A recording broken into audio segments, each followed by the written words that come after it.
So our next presentation is by Paige Delano. Paige has been teaching at the Borough of Manhattan Community College at CUNY since 2004 and has also taught widely throughout the CUNY system and at Barnard College. We're delighted not only by your historical work, but also by your literary work. She is a published poet who published a volume of her poetry, No One with a Past is Safe, in the year 2002. In her academic writing, she focuses on American women in World War II. And we are delighted today that she will be presenting on dress, resistance, and deportation, capturing identity in World War II France.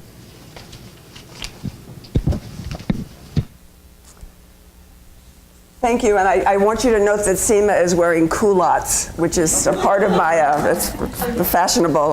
Now, my images are a counter-discourse.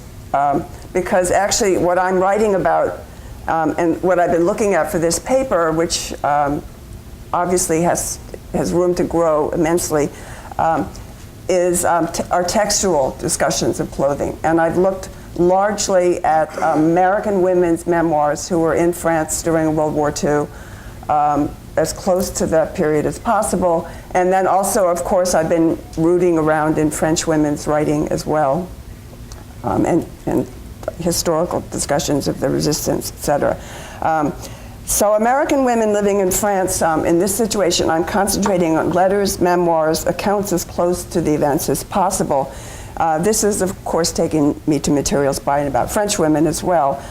So in looking to read clothing, I found threads, and I guess that's a pun, in common, at times overlapping. And because we've shrinked our papers, I'm going to run through those and then go into some of them. One, that clothing appears largely in the context of other deprivations, usually following the lack of food and heat.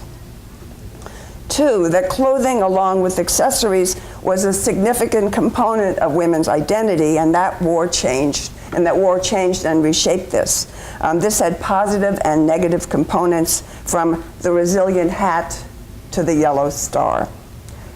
And I would certainly want to go much more into both of those, but I'm leaving them behind in this discussion. Three, that clothing became a marker of the German occupation, at times a marker of resistance. Four, closely related to the third point, that clothing and accessories at times played a significant role in accounts of women resistance. Five, when stripped of clothing for those arrested, the Germans clearly meant to destroy individual identity and the will to resist. And for those in the camps, minimal clothing was meant to send them to a slow death.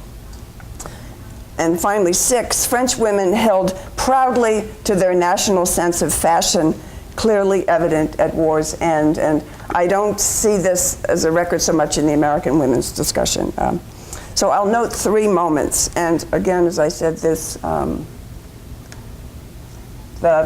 the images are a counter-discourse, because we could spend hours just talking about their clothing, right? But I'm talking about what women wrote. So one, perhaps to mitigate against their own shortages, many occupied, belittled the German female soldiers as gray mice, as souris grises, and that's obvious, I think, to most people here, based on their gray uniforms.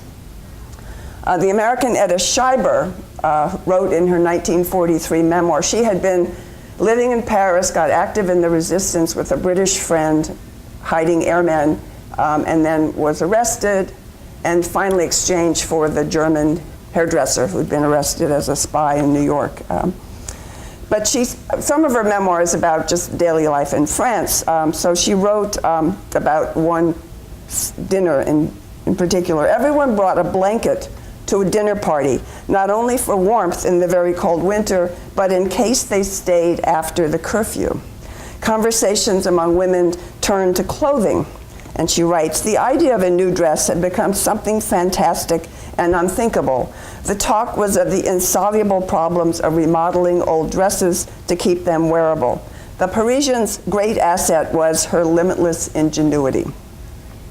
And actually what I'm teasing out here are often almost the only references to clothing in some of these texts. Okay, when women are arrested, it becomes much more expansive because of the lack of clothing.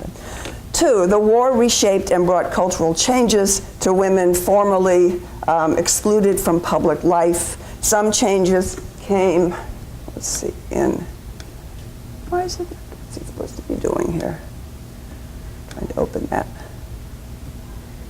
Won't open, it's all right. Some changes came in spite of Vichy's conservative restrictions and values. Pants, for example, real trousers and not just culottes, although they were important as well, made their way into women's wardrobes, practical for both the ubiquitous bicycle and the torturous winters. One city prohibited women's wearing of pants unless a woman could show that she was traveling by bicycle. So pants were a contested item. Drew Tartiere, an American actress living in Paris and in Barbizon, writes of wearing coveralls when the Germans came to arrest her in their roundup of Americans in 1942, in the fall of 42. She was working in her fields at the edge of Barbizon, and as American troops liberated her town, where she was hiding 3 American flyers among the many she had aided, because it was so very hot, she was wearing shorts, both noted in her 1945 memoir, A House Near Paris. And if I could, I don't know why what am I supposed to be doing here? Voila. Now they're all wearing dresses. 4, American Rosemary Might recalled of her work in Poe, to greet evading flyers at a train station, I often wore red socks or a red scarf that would attract attention. I was looking for red socks, but they look very funky now with shoes, right? I mean, but most pictures of women in France during the war, they're in their whatever shoes they have and socks. So Mike said, I often wore red socks, something that would attract attention because she's waiting for unknown people to get off a train. You must never speak to the people convoying you on the train, they'd be shot. Carolyn Moorhead's study, A Train in Winter, begins with a Paris police report which identified women under surveillance by the clothing they wore, and then which enabled their arrests. And other instances of women resistance relationship to their limited clothing, to their limited wardrobe, we have Denise Vernet, who recalled trading clothes with a friend to change her appearance in Lyon and Provence. They worked far enough apart that the exchange might work. Lise London, a French communist who led the anti-German agitation at a Félix Potin grocery on the Rue Daguerre in Paris in 1942, had a clothing change ready as she slipped away.